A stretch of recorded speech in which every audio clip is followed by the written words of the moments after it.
Hello मेरे 6 मार्च वाले UP योद्धाओं, welcome back to my channel NCERT वाले भैया। सो फ्रेंड्स, आप लोग कैसे हैं? आई होप आप लोग एकदम मस्त होंगे, स्वस्थ होंगे और अपनी तैयारी में व्यस्त होंगे।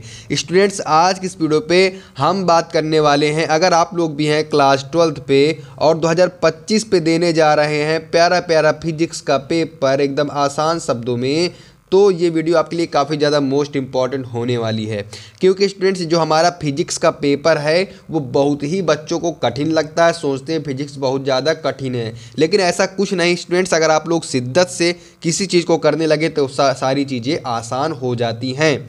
ठीक है, तो इस वीडियो पे हम लोग पूरे फिजिक्स के महत्वपूर्ण प्रश्नों को देखने वाले हैं जो कि 6 मार्च को तबाही मचाने वाले हैं। यानी स्टूडेंट्स, 6 मार्च को यही प्रश्न आपके बोर्ड परीक्षा में पूछे जा सकते हैं। ठीक है, जो आपका टारगेट लक्ष्य है 70 में से 70 नंबर लाने का, वो बच्चों बूंद बूंद करके ही पूरा हो पाएगा। ये नहीं है कि आप इकट्ठा पढ़ के पेपर दे दें और आपके 70 में से 70 नंबर आ जाएं, तो एक ही वीडियो से ये चीज़ें संभव नहीं हैं।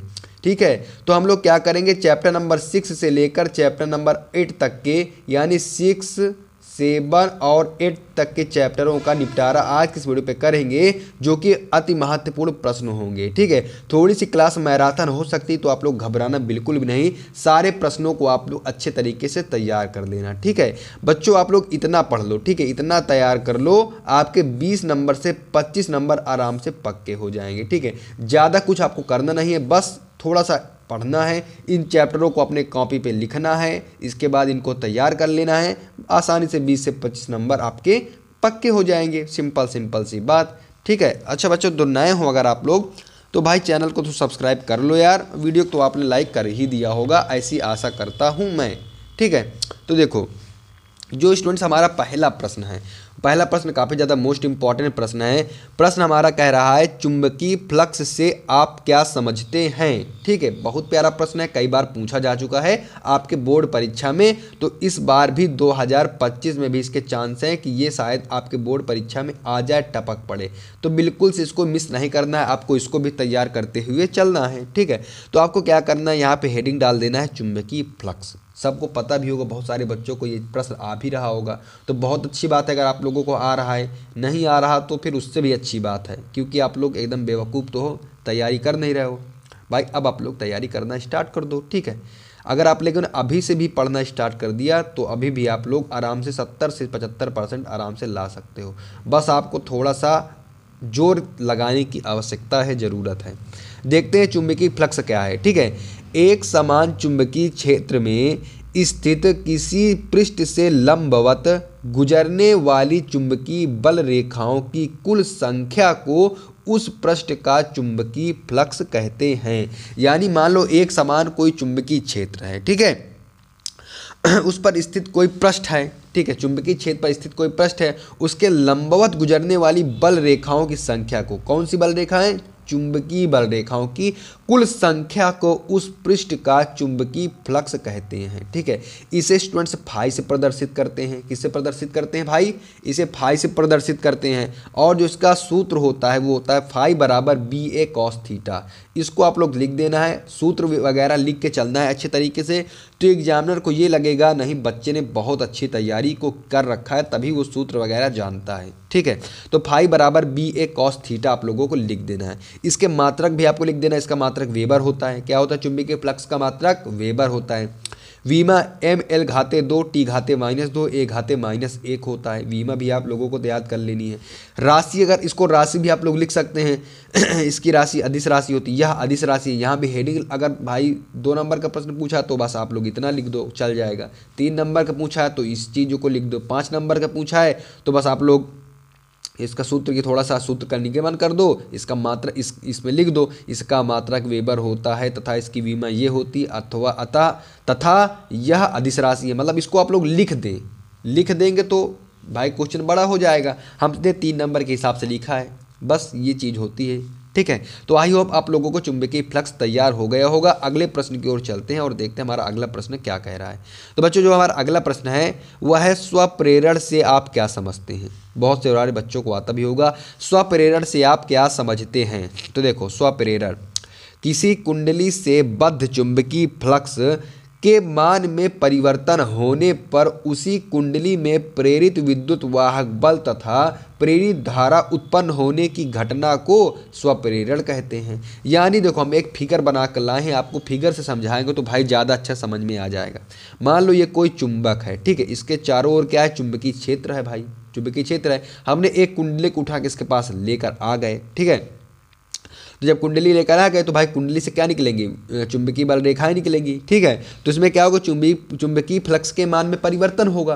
क्या होगा, चुंबकीय फ्लक्स के मान में परिवर्तन होगा, ठीक है। और जब परिवर्तन होगा तो विद्युत वाहक बल और प्रेरित धारा, ठीक है, विद्युत वाहक बल ई और प्रेरित धारा आई उत्पन्न होंगे। बस इसी घटना को क्या कहते हैं स्टूडेंट्स, स्वप्रेरण कहते हैं। तो आई होप आप लोगों को स्वप्रेरण भी तैयार हो गया होगा। इसको अच्छे तरीके से लिख लीजिए तो और प्यारा प्यारा आप लोगों को तैयार हो जाएगा भाई, ठीक है। यानी किसी कुंडली से, इसको लिखेंगे कैसे, किसी कुंडली से बद्ध चुंबकीय फ्लक्स के मान में परिवर्तन होने पर उसी कुंडली में प्रेरित विद्युत वाहक बल तथा प्रेरित धारा उत्पन्न होने की घटना को स्वप्रेरण कहते हैं। क्या कहते हैं स्टूडेंट्स, स्वप्रेरण कहते हैं। बस याद हो गया भाई, पढ़ते पढ़ते बताओ याद हो गया। आप लोग फालतू में परेशान होते रहते हैं, है ना। अगले प्रश्न देखते हैं, हमारा अगला प्रश्न क्या कह रहा है भाई।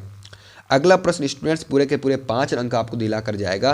कितने अंक स्टूडेंट्स दिला के जाएगा आप लोगों को, 5 अंक। 5 अंक का प्रश्न है ये, इसको आप लोग अच्छे तरीके से तैयार कर लो, ठीक है। वेरी वेरी इंपॉर्टेंट प्रश्न है ये। 2018, 19, 20, 22, 23, 24 में पूछे जाने वाले प्रश्न है ये। यानी कि अगर देखा जाए तो ये काफ़ी ज़्यादा मोस्ट इंपॉर्टेंट प्रश्न है, हर साल के बोर्ड परीक्षा में पूछे ही जाते हैं। तो चलिए इसको हम लोग देखते हैं, ठीक है। देखो, फैराडे के वैद्युत चुंबकीय प्रेरण संबंधी नियम बताइए, ठीक है। एक वैज्ञानिक थे भाई फैराडे दादा हमारे, उनमें क्या करना है, फैराडे के वैद्युत चुंबकीय प्रेरण संबंधी नियम को बताना है कि फैराडे ने भाई ऐसा कौन कौन से वो नियम दे के गए हमारे फैराडे दादा, ठीक है। तो फैराडे के आपको हेडिंग भाई देखो, हेडिंग काफ़ी ज़्यादा इंपॉर्टेंट होती है आपके नंबरों को दिलाने में। तो अब हमको क्या करना है, हेडिंग वाइज ज़रूर से ज़रूर डाल के आप लोगों को लिखना है, ठीक है। अगर आप हेडिंग डाल देंगे तो एग्जामिनर बस यही सोचेगा, जैसे मैं पहले भी बता चुका हूँ आपको कि बंदा हेडिंग डाल डाल के लिख रहा है, साफ सुथरे शब्दों में लिख रहा है, तो भाई चलो इसको नंबर दे ही देते हैं। एग्जामिनर ये चीज़ें बहुत ज़्यादा सोचता है, ठीक है। तो मैं देखो हरदम आप लोगों को बताता रहता हूँ कि आप लोग हेडिंग वगैरह डाल के अच्छे तरीके से लिखिए। फैराडे के वैद्युत चुंबकीय प्रेरण के नियम, आपको हेडिंग डाल लेनी है। हेडिंग डालने के बाद आप लोगों को लिखना है स्टूडेंट्स, फैराडे ने वैद्युत चुंबकीय प्रेरण संबंधी 2 नियम दिए हैं। कितने नियम स्टूडेंट्स, 2 नियम दिए हैं, ठीक है। आपसे प्रश्न ये भी पूछ सकता है फैराडे का प्रथम नियम बताइए, या पूछ लेगा फैराडे का द्वितीय नियम की व्याख्या कीजिए। इस प्रकार से प्रश्न बहुत सारे पूछता है, ठीक है। तो आप भाई पूरा 5 नंबर का बता दे रहा हूँ, शायद इसमें से आपको 2 नंबर का प्रश्न पूछ ले, शायद इससे से आपको 3 नंबर का प्रश्न पूछ ले। तो आपको परेशान होने की बिल्कुल भी ज़रूरत नहीं है, आवश्यकता नहीं है। आप बस एक प्रश्न को 5 अंक वाला याद करिए, उससे 3 नंबर वाला भी आपका तैयार हो जाएगा, ठीक है। 2 नंबर वाला भी आपका तैयार हो जाएगा, शायद टिक्का वाला भाप मतलब टिक्का वाला भी आप लोगों को तैयार हो जाए। तो यहाँ पे लिखना है फैराडे ने वैद्युत चुंबकीय प्रेरण संबंधी 2 नियम दिए हैं। कितने नियम स्टूडेंट्स, 2 नियम दिए हैं। प्रथम नियम हेडिंग डाल देंगे, ठीक है। तो पहले प्रथम नियम को हम लोग देख लेते हैं। जब किसी परिपथ से बद्ध चुंबकीय फ्लक्स में परिवर्तन होता है तो उसमें एक विद्युत वाहक बल उत्पन्न हो जाता है, ठीक है। यानी जब किसी परिपथ से बद्ध चुंबकीय फ्लक्स में परिवर्तन होता है तो उसमें एक विद्युत वाहक बल उत्पन्न हो जाता है। अभी हमने पीछे भी पढ़ा विद्युत वाहक बल उत्पन्न होता है ना। तो भाई जब विद्युत फ्लक्स में परिवर्तन होगा तो क्या होगा, एक विद्युत वाहक बल उत्पन्न हो जाता है। इसके बाद आगे इसमें लिखेंगे भाई, यदि परिपथ बंद है, ठीक है, यदि परिपथ बंद है तो उसमें प्रेरित धारा बहने लगती है। यदि परिपथ क्या है स्टूडेंट्स, बंद है, तो उसमें क्या है, प्रेरित धारा। कौन सी धारा, प्रेरित धारा बहने लगती है। यह धारा केवल तभी तक बहती है जब तक कि चुंबकीय फ्लक्स में परिवर्तन होता रहता है, ठीक है। ये क्या है भाई, फैराडे का प्रथम नियम है। जब किसी आपको लिखना है, जब किसी परिपथ में बद्ध चुंबकीय फ्लक्स में परिवर्तन होता है तो उसमें एक विद्युत वाहक बल उत्पन्न हो जाता है। यदि परिपथ बंद है तो उसमें प्रेरित धारा बहने लगती है। यह धारा केवल तभी तक बहती है जब तक कि चुंबकीय फ्लक्स में परिवर्तन होता रहता है, ठीक है। तभी तक ये क्या होता है स्टूडेंट्स, जो धारा है वो बहती रहती है। देख लेते हैं दूसरा इसका नियम क्या है। ठीक है, फैराडे का द्वितीय नियम क्या है, तो यहाँ पे हेडिंग आपको जरूर से जरूर मेंशन कर देना है, द्वितीय नियम। ठीक है, द्वितीय नियम डाल के इसमें लिखना है आपको, प्रेरित विद्युत वाहक बल चुंबकीय फ्लक्स के परिवर्तन की ऋणात्मक दर के बराबर होता है। ठीक है, जो प्रेरित विद्युत वाहक बल होता है ई, जिसको ई से जिसे डिनोट करते हैं, तो प्रेरित विद्युत वाहक बल जो होता है वो चुंबकीय फ्लक्स के परिवर्तन की ऋणात्मक दर के बराबर होता है। ठीक है, परिवर्तन की ऋणात्मक दर के बराबर होता है यदि किसी समय परिपथ से गुजरने वाले चुंबकीय फ्लक्स का मान φ1 है। यदि किसी समय परिपथ से गुजरने वाले चुंबकीय फ्लक्स का मान φ1 है और डेल्टा टी, ठीक है, कौन सा टी भाई, डेल्टा टी समय अंतराल। समय अंतराल को इसका डिनोट किए स्टूडेंट्स, डेल्टा टी से डिनोट किए। इनको सब लोगों को आपको लिखते चलना है। फ्लक्स का मान φ1 है और डेल्टा टी समय अंतराल के बाद यह फ्लक्स φ2 हो जाता है, तो डेल्टा टी समय अंतराल में चुंबकीय फ्लक्स में परिवर्तन, तो क्या परिवर्तन होगा हम लोग देखते हैं, पहले इसको और समझो।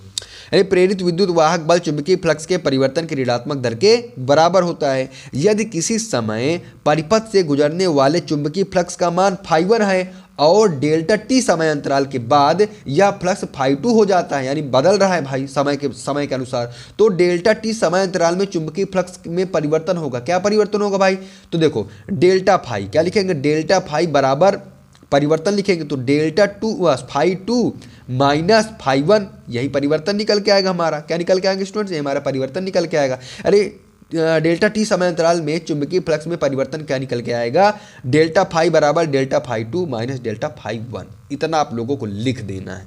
ठीक, अब आगे आप लोग लिखे क्या लिखेंगे भाई, इसका परिवर्तन, तो इसका विद्युत वाहक बल भी तो हमको निकालना है भाई, फैराडे का दूसरा नियम के अनुसार करना है।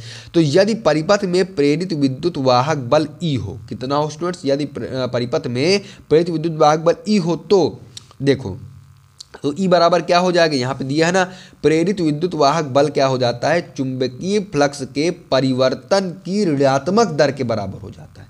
चुंबकीय फ्लक्स के परिवर्तन की ऋणात्मक दर के बराबर हो जाता है। तो यहाँ पे देखो जो ई हो जाता है वो चुंबकीय फ्लक्स की परिवर्तन की दर को, परिवर्तन की दर, यहाँ पे दर डेल्टा टी किसका क्या हो जाता है, ऋणात्मक हो जाता है। ठीक है, ऋणात्मक दर के बराबर होता है कौन, प्रेरित विद्युत वाहक बल यानी कि ई। ठीक है, तो ई देखो, अब देखो यहाँ से क्या डेल्टा फाई का मान क्या हमने निकाला, डेल्टा फाई का नाम φ2 माइनस φ1, तो यहाँ पे बस लिख देना है ई बराबर minus φ2 minus φ1 upon delta T, बस यहाँ पे माइनस जरूर लगा देना है। यही क्या है स्टूडेंट्स, फैराडे का द्वितीय नियम है। हमने प्रथम नियम भी समझा स्टूडेंट्स और हमने द्वितीय नियम भी फैराडे का हम लोगों ने समझ लिया अच्छे तरीके से, बहुत ही प्यारे तरीके से। इसको आप लोगों को भी भाई अच्छे तरीके से तैयार कर लेना है। अब देख लेते हैं भाई अगला प्रश्न क्या है, जो कि मोस्ट इंपॉर्टेंट प्रश्न है, बोर्ड परीक्षा में आने वाला प्रश्न है। ठीक है, देखो भाई ये क्या है, एक है न्यूमेरिकल। तो भाई देखो न्यूमेरिकल भी हम लोगों को लगाते चलना है, क्योंकि भाई न्यूमेरिकल भी काफ़ी ज़्यादा मोस्ट इंपॉर्टेंट होते हैं, आपको नंबर दिलाने में काफ़ी ज़्यादा हेल्प करते हैं, काफ़ी ज़्यादा मदद करते हैं। तो देखो न्यूमेरिकल बहुत प्यारा न्यूमेरिकल है भाई, पहले इसको पढ़ते हैं, इसके बाद आपको इसका हल भी बताते हैं और करने का तरीका क्या है इसको भी आपको बताते हैं। तो देखो पहले तो मैं बता दूँ, ये आपका वेरी इंपॉर्टेंट है। ठीक है, वेरी वेरी इंपॉर्टेंट न्यूमेरिकल है, इसको आप लोगों को ज़रूर से ज़रूर तैयार कर लेना है। एक कुंडली का स्वप्रेरण गुणांक 10 मिली हेनरी है। ठीक है, एक कुंडली का स्वप्रेरण गुणांक 10 मिली हेनरी है। इसमें वैद्युत धारा 5 मिली सेकेंड में 5 एम्पियर से 15 एम्पियर हो जाती है, यानी जो हमारा धारा है वो बदल रही है। ठीक है, समय के अनुसार इसमें वैद्युत धारा 5 मिली सेकेंड में 5 एम्पियर से 15 एम्पियर हो जाती है। कुंडली में प्रेरित विद्युत वाहक बल ज्ञात कीजिए। क्या याद करना है स्टूडेंट्स, प्रेरित विद्युत वाहक बल हम लोगों को फाइंड करना है, ज्ञात करना है। ठीक है, तो पहले इसमें जो जो दिया है पहले उसको लिख लेते हैं। सबसे पहले यहाँ पे हल डाल लो। ठीक है, यहाँ पे क्या डालो स्टूडेंट्स, यहाँ पे आप लोग हल डाल लो। कोई भी प्रश्न किया करो यार, हल डाल दिया करो, प्यारा लगता है। ठीक है, एक कुंडली का स्वप्रेरण गुणांक 10 मिली हेनरी है। कितना है स्टूडेंट्स, 10 मिली हेनरी। स्वप्रेरण गुणांक को हम एल से डिनोट करते हैं, तो एल बराबर क्या हो जाएगा स्टूडेंट्स, 10 मिली हेनरी।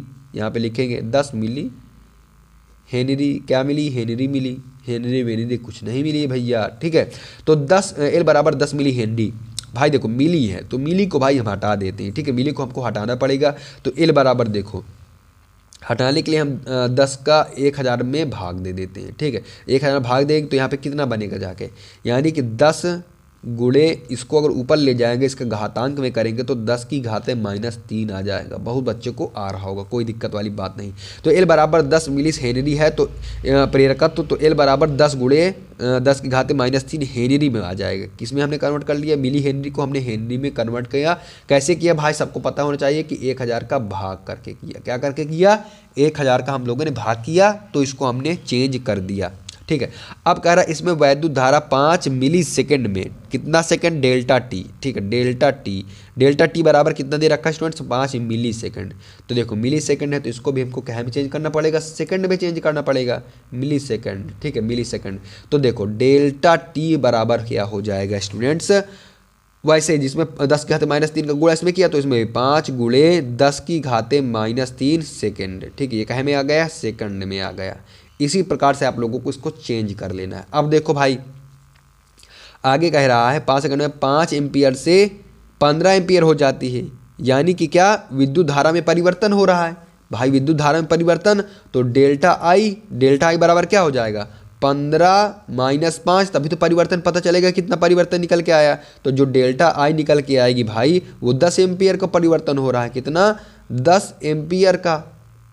यहाँ पे लिखेंगे 10 एम्पियर का क्या हो रहा है स्टूडेंट्स, 10 एम्पियर का परिवर्तन हो रहा है। अब देखो, अब आपको यहाँ पे लिखना है, यहाँ पे लिखना है भाई, सूत्र भी लगाएंगे ना। यहाँ पे लिखो प्रेरित, हमें निकालना प्रेरित विद्युत वाहक बल। क्या निकालना है, प्रेरित विद्युत वाहक बल। अब आपको आसान लगेगा जब सूत्र आपको पता चल जाएगा। प्रेरित, यहाँ पे लिखो प्रेरित विद्युत वाहक बल। भाई साथ में लिखते चलो, सवाल को करते चलो। ठीक है, प्रेरित विद्युत वाहक बल यहाँ पे लिख दो। प्रेरित विद्युत वाहक बल निकालेंगे तो इसका इस सूत्र क्या होता है, ई बराबर -L। देखो सूत्र भाई याद कर लो, ई बराबर -L डेल्टा आई अपान डेल्टा टी। ये स्टूडेंट्स क्या हो जाता है, ये सूत्र हो जाता है प्रेरित विद्युत वाहक बल का। ठीक है, तो इस सूत्र को भी आप लोगों को याद करते हुए चलना है। इसी सूत्र के अनुसार हम सब रख देंगे जो हमने मान अभी निकाला है क्वेश्चन पेपर को पढ़ के। तो हमें विद्युत वाहक बल निकालना है, तो ई बराबर माइनस का सिंबल, माइनस सिंबल, एल का मान कितना दे रखा है भाई, 10 मिली हेनरी, यानी कि 10 गुणे 10 की घाते -3 हेनरी। भाई देखो हमने जो कन्वर्ट किया उसी को रखेंगे। ठीक है, 10 गुणे 10 की घाते -3 हेनरी नहीं लिखेंगे। ठीक है, इसके बाद इंटू डेल्टा आई का मान कितना निकाल के रखा भाई, 10 एम्पियर। तो यहाँ पे क्या लिख दो, 10। ठीक है, अपान डेल्टा टी कितना निकाला, डेल्टा 5 गुणे 10 घाते -3, तो यहाँ पे लिख दो 5 इंटू 10 की घाते -3। बस अब आप लोगों को बहुत आसान लग रहा होगा। ठीक है, देखो इससे कट जाएगा, कटेगा क्या भाई, ऊपर चला जाएगा तो 10 घाते माइनस से है तो यहाँ पे क्या में आ जाएगा, प्लस में आ जाएगा। ठीक, क्या में आ जाएगा स्टूडेंट्स, ये प्लस में आ जाएगा। तो प्लस माइनस कट जाएगा आपस में, वैसे ही बात होगी, चाहे काट दो चाहे यहाँ नीचे से काट दो। 5 1 जा 5, 5 2 जा 10 आ जाएगा। ठीक है, इसके बाद देखो यहाँ पे लिखेंगे ई बराबर 10 का गुणा 2 में करेंगे, 10 2 जा 20 होगा, माइनस सिंबल 20। ठीक है, ये कहे में आएगा, वोल्ट में आएगा, वोल्ट। बस हमारा क्या निकल के आया, प्रेरित विद्युत वाहक बल। स्टूडेंट्स हम लोगों ने फाइंड कर लिया और इसी को हमको फाइंड करना था, यानी कि ये हमारा क्या हो जाएगी, हमारा प्यारा प्यारा आंसर हो जाएगा। तो आई होप आप लोगों को ये वाला प्रश्न भी अच्छे प्रकार से अच्छे तरीके से समझ में आ गया होगा। अब हम लोग देखते हैं अगला प्रश्न हमारा क्या कह रहा है। ये आया बच्चों हमारा अगला प्रश्न। ठीक है, काफ़ी ज़्यादा इंपॉर्टेंट प्रश्न है, थ्योरी वाला प्रश्न है। प्रत्यावर्ती धारा में शिखर मान से आप क्या समझते हैं। ठीक है, शिखर मान वेरी वेरी इंपॉर्टेंट। ठीक है, शिखर मान वेरी वेरी इंपॉर्टेंट, शायद इस बार 2025 में ये पूछ ले। ठीक है, क्योंकि काफ़ी ज़्यादा इंपॉर्टेंट है। आप किसी भी गेस्ट पेपर को उठा के देखेंगे तो ये प्रश्न काफ़ी ज़्यादा मोस्ट इंपॉर्टेंट देखने के लिए आपको मिलेगा। ठीक है, तो देखो शिखर मान, आपको हेडिंग जरूर डाल देनी है। चुंबकीय क्षेत्र में घूमती हुई कुंडली के एक चक्कर में परिपथ में उत्पन्न प्रत्यावर्ती धारा का मान 2 बार अधिकतम होता है। प्रत्यावर्ती धारा के इस अधिकतम मान को धारा का शिखर मान अथवा धारा आयाम कहते हैं। ठीक है, समझ में आया, नहीं समझ में आया। देखो जो चुंबकीय क्षेत्र में जो कुंडली होती है वो घूमती है तो वो एक चक्कर, ठीक है, पूरे परिपथ में वो एक चक्कर लगाती है। तो परिपथ में जो उत्पन्न प्रत्यावर्ती धारा, ठीक है, प्रत्यावर्ती धारा का मान 2 बार अधिकतम होता है। कितने बार स्टूडेंट्स? 2 बार अधिकतम होता है। तो प्रत्यावर्ती धारा के इस अधिकतम मान को धारा का शिखर मान कहते हैं। जब 2 बार वो अधिकतम मान होगा तो उसी प्रत्यावर्ती धारा के इस अधिकतम मान को क्या कहते हैं स्टूडेंट्स? धारा का शिखर मान कहते हैं, अथवा इसी को धारा आयाम भी कहा जाता है, धारा आयाम कहते हैं। अगर हम बात करें इसको डिनोट किससे करते हैं भाई, तो इसे I0 से प्रदर्शित करते हैं। किससे? I0 से इसको स्टूडेंट्स प्रदर्शित करते हैं शिखर मान को। आई होप आप लोगों को ये वाला प्रश्न भी कंप्लीट हो गया होगा। अगले प्रश्न हम लोग देखते हैं स्टूडेंट्स। अगला प्रश्न स्टूडेंट्स काफ़ी ज़्यादा मोस्ट इंपॉर्टेंट प्रश्न है, जो कि आप लोगों को पक्का से पक्का बोर्ड एग्जाम में देखने के लिए ये वाला प्रश्न मिलेगा, या तो इस प्रकार के प्रश्न 100% मिलेंगे। यानी इसको भी हम कह सकते हैं ये वेरी वेरी इंपॉर्टेंट प्रश्न होने वाला है। इसको जरूर से जरूर आप लोग तैयार बिल्कुल से कर लेना, ठीक है। पहले इस प्रश्न को पढ़ते हैं, इसके बाद इसको हल करते हैं, ठीक है। बहुत ही आसान भाषा में हम लोग हल करने वाले हैं, और इस प्रकार के प्रश्न आपके बोर्ड परीक्षा में पूछे ही जाते हैं, ये 100% फिक्स बात है, ठीक है। एक प्रत्यावर्ती परिपथ में प्रतिरोध संधारित्र तथा प्रेरण कुंडली एवं प्रत्यावर्ती स्रोत से श्रेणी क्रम में संयोजित है। इनके सिरों के विभवांतर क्रमशः 40 वोल्ट, 20 वोल्ट तथा 50 वोल्ट है। परिपथ में प्रत्यावर्ती स्रोत का विभव ज्ञात कीजिए, ठीक है। तो हमें क्या ज्ञात करना है स्टूडेंट्स? हमें ज्ञात करना है विभव। इसमें क्या क्या दे रखा है? परिपथ में प्रतिरोध संधारित तथा प्रेरण कुंडली एक प्रत्यावर्ती स्रोत श्रेणी क्रम में संयोजित है। यानी प्रत्यावर्ती परिपथ हमको एक बनाना पड़ेगा। तो हम लोग यहाँ पे क्या कर लेते हैं, पहले प्रत्यावर्ती परिपथ बना लेते हैं। एक एक चीज़ मैं आप लोगों को समझाऊंगा, आप लोगों को टेंशन बिल्कुल भी नहीं लेनी है स्टूडेंट्स, ठीक है। बिल्कुल भी आप लोगों को टेंशन बिल्कुल भी नहीं लेनी है, बस आप लोग इन प्रश्नों को तैयार करके जाना है, ठीक है। तो श्रेणी क्रम में पहले क्या है स्टूडेंट्स? पहले प्रतिरोध। क्या है? पहले प्रतिरोध। तो यहाँ पे पहले प्रतिरोध बना लेते हैं। इसके बाद थोड़ा सा आगे चलते हैं, फिर हमारा क्या आता है? संधारित्र आता है। तो यहाँ पे क्या कर लेते हैं? संधारित्र एक जोड़ देते हैं। फिर थोड़ा सा आगे चलते हैं, ठीक है। इसके बाद हमारा क्या आता है स्टूडेंट्स? इसके बाद हमारा प्रेरण कुंडली आता है। तो हम लोग प्रेरण कुंडली को बना लेते हैं, ठीक है। हमने इतना फिगर ड्रा कर दिया, आप लोग थोड़ा बड़ा भी फिगर को इसको बना सकते हैं, दिक्कत वाली बात नहीं, ठीक है। तो यहाँ पे प्रत्यावर्ती परिपथ हमारा है, ठीक है। इसमें स्टूडेंट्स क्या है? ये प्रतिरोध है। क्या है? ये प्रतिरोध है। यानी इसका कितना वोल्ट दिया है? 40 वोल्ट दिया है। कितना दे रखा है स्टूडेंट्स? 40 वोल्ट। तो यहाँ पे 40 वोल्ट लिख लो, ठीक है। 40 वोल्ट दे रखा है। और संधारित्र क्रमशः दे रहा था, तो संधारित्र का 20 वोल्ट हो जाएगा। तो यहाँ पे 20 लिख लो, 20 वोल्ट, ठीक है। इसके बाद प्रेरण कुंडली कितना हो जाएगा? 50 वोल्ट। तो यहाँ पे आप लोग लिख लो 50 वोल्ट, ठीक है। इतना आप लोग लिख लो। अब देखो भाई, ये किसका वोल्ट दे रखा है? प्रतिरोध यानी R का, ठीक है। और ये सर्किट का यानी कि VC, ठीक है। इसको कैसे नोट करते हैं? किसको? प्रेरण कुंडली को। इसको नोट करते हैं VL से, ठीक है। L मतलब प्रेरण कुंडली, ठीक है। इतना आप लोगों को समझ में आया? इसको VR से प्रदर्शित करते हैं प्रतिरोध को, ठीक है। इसके बाद संधारित्र को VC से, इसके बाद जो हमारा प्रेरण कुंडली होगा उसको VL से प्रदर्शित करते हैं। आप लोग को दिख रहा होगा LCR, यानी कि LCR परिपथ का ये फिगर बनके तैयार हो गया है, ठीक है। कोई दिक्कत वाली बात नहीं, सभी लोगों करेंगे। ये हमारा प्रतिरोध है, ये हमारा संधारित्र जुड़ा है, ये हमारा प्रेरण कुंडली जुड़ा है, यानी LCR परिपथ ये जाके बना रहा है। तो पहले यहाँ पे जो जो दे रखा है पहले उसको यहाँ पे लिखेंगे हम लोग VR, ठीक है। VR दे रखा है, इसके बाद VC दे रखा है, इसके बाद स्टूडेंट्स VL दे रखा है, ठीक है। अब देखो ये VR कितना 40 वोल्ट दे रखा है, तो यहाँ पे 40 वोल्ट लिख लो। VC कितना दे रखा है? 20 वोल्ट, तो 20 वोल्ट लिख लो। इसके बाद VL हमारा दे रखा है 50 वोल्ट, तो हम लोगों ने क्या लिख लिया? 50 वोल्ट। अब देखो इसका भाई एक सूत्र होता है जो कि आप लोगों को याद करना बेहद इंपॉर्टेंट है। यहाँ पे लिखो यदि परिपथ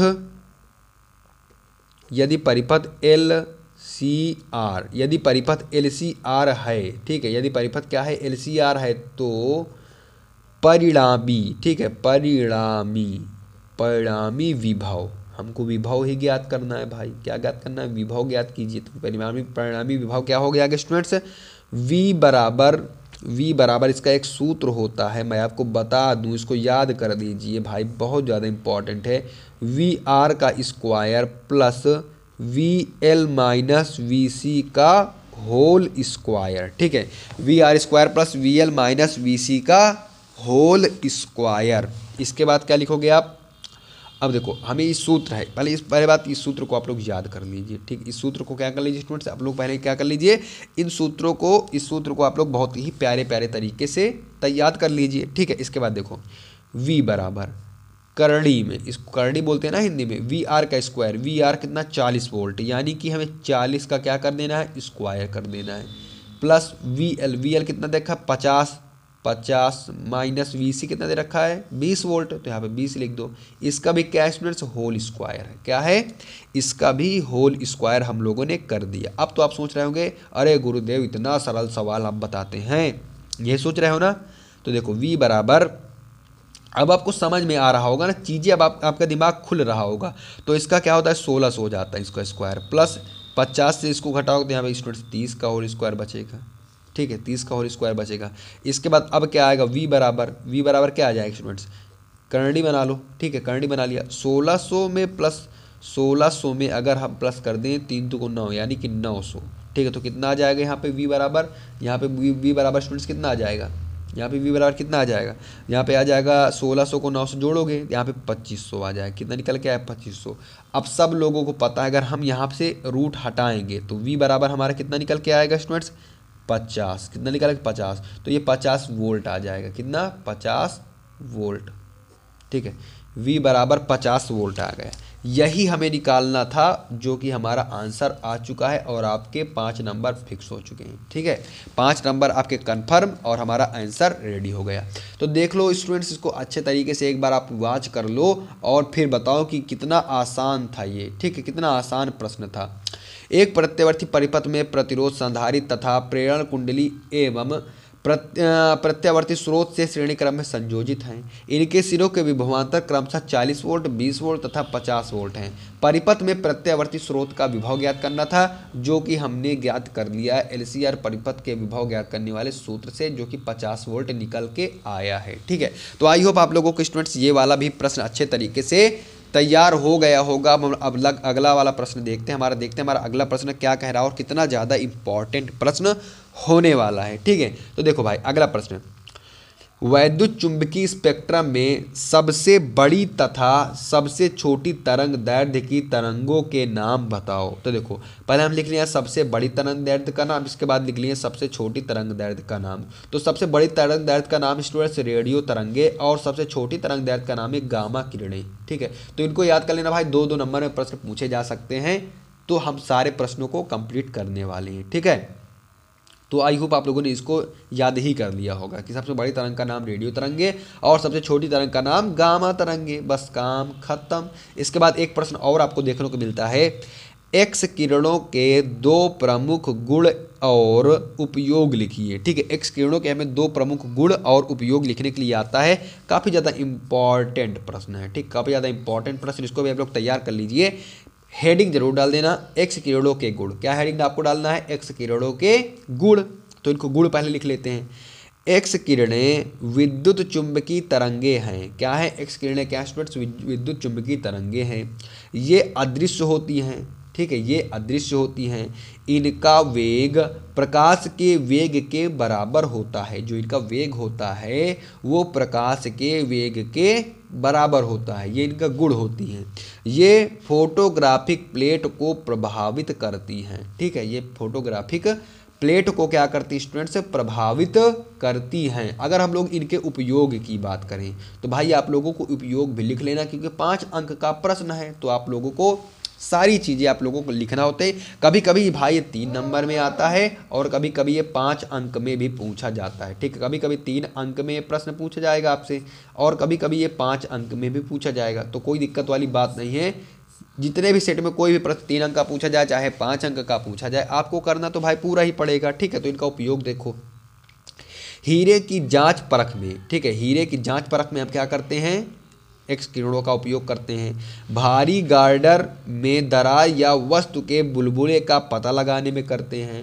रेडियोग्राफी में करते हैं और कहाँ करते हैं स्टूडेंट्स, शल्य चिकित्सा में करते हैं, ठीक है, इनका उपयोग शल्य चिकित्सा में करते हैं। बस इतना ही आप लोगों को लिख देना है और जो आपका ये वाला प्रश्न है ये आराम से तैयार हो जाएगा। ठीक है, अगला प्रश्न देखते हैं भाई, अगला प्रश्न देखते हैं। हमारा अगला प्रश्न क्या कह रहा है, ये आ गया हमारा अगला प्रश्न।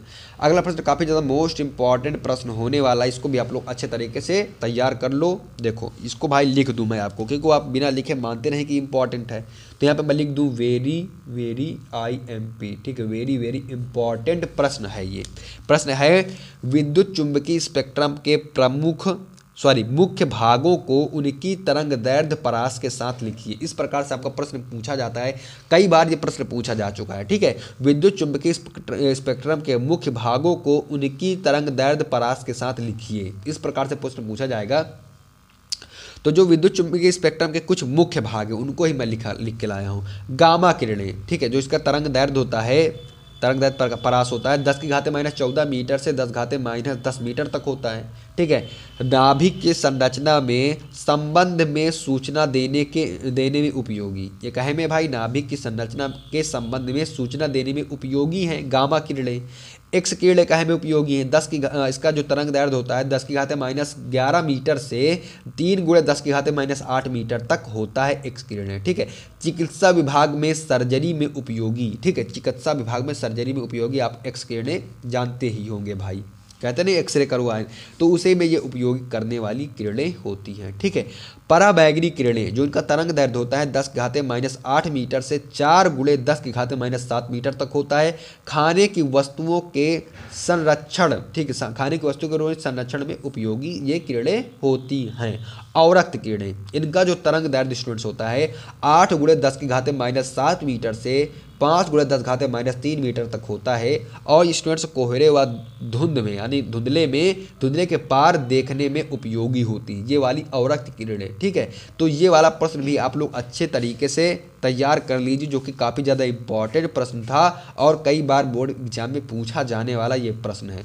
तो आई होप आप लोग ये वाला प्रश्न भी अच्छे तरीके से तैयार कर लिए होंगे। अब हम देखते हैं अगला प्रश्न, और देखते हैं हमारा अगला प्रश्न क्या कह रहा है, कितना ज़्यादा इंपॉर्टेंट है ये। ठीक है, देखो भाई काफ़ी ज़्यादा इंपॉर्टेंट प्रश्न है, आप लोग इसको भी इंपॉर्टेंट प्रश्न कह सकते हैं। काफ़ी ज़्यादा इंपॉर्टेंट प्रश्न, इसको आप 2 स्टार दे दीजिए। ठीक है, 2 स्टार दे दीजिए प्रश्नों को, क्योंकि काफ़ी ज़्यादा भाई इंपॉर्टेंट प्रश्न, तो भाई 2 स्टार देखने में कोई हर्ज नहीं है। मैक्सवेल के विद्युत चुंबकीय तरंग सिद्धांत की व्याख्या कीजिए। ठीक है, तो हमारे एक वैज्ञानिक थे मैक्सवेल दादा, तो उनके हमको क्या करना है, विद्युत चुंबकीय तरंग के सिद्धांत पर व्याख्या करना है। ठीक है, हेडिंग आपको लिख लेना है मैक्सवेल का प्रकाश का विद्युत चुंबकीय तरंग सिद्धांत। ठीक है, इतना आप लोगों को हेडिंग डाल लेना है। इसके बाद आपको अपने प्यारे प्यारे हैंड से, अपने प्यारे प्यारे शब्दों से आप लोगों को लिखना है, ब्रिटिश वैज्ञानिक मैक्सवेल ने सन 1865 में केवल गणितीय सूत्रों के आधार पर यह प्रमाणित किया कि जब कभी, ठीक है, यह प्रमाणित किया कि जब कभी किसी वैद्युत परिपथ में वैद्युत धारा बहुत उच्च आवृत्ति से बदलती है, ठीक है, बहुत उच्च आवृत्ति से बदलती है, तो उस परिपथ की से ऊर्जा तरंगों के रूप में चारों ओर को प्रसारित होने लगती है। ठीक है, चारों ओर को प्रसारित होने लगती है। इन तरंगों को विद्युत चुंबकीय तरंगे कहते हैं। ठीक है, इन तरंगों को विद्युत चुंबकीय तरंगे कहते हैं। यानी जो हमारा मैक्सवेल का जो सिद्धांत है वो क्या कह रहा है, सिद्धांत हमारा मैक्सवेल दादा का, ब्रिटिश वैज्ञानिक मैक्सवेल ने सन 1865 में केवल गणितीय विभाजन के आधार पर यह प्रमाणित किया कि जब कभी किसी विद्युत परिपथ में विद्युत धारा बहुत उच्च आवृत्ति से बदलती है, तो उस परिपथ से ऊर्जा तरंगों के रूप में चारों ओर को प्रसारित होने लगती है। इन तरंगों को विद्युत चुंबकीय तरंगे कहते हैं। ठीक है, तो आई होप आप लोगों को ये वाला प्रश्न भी अच्छे तरीके से तैयार हो गया होगा।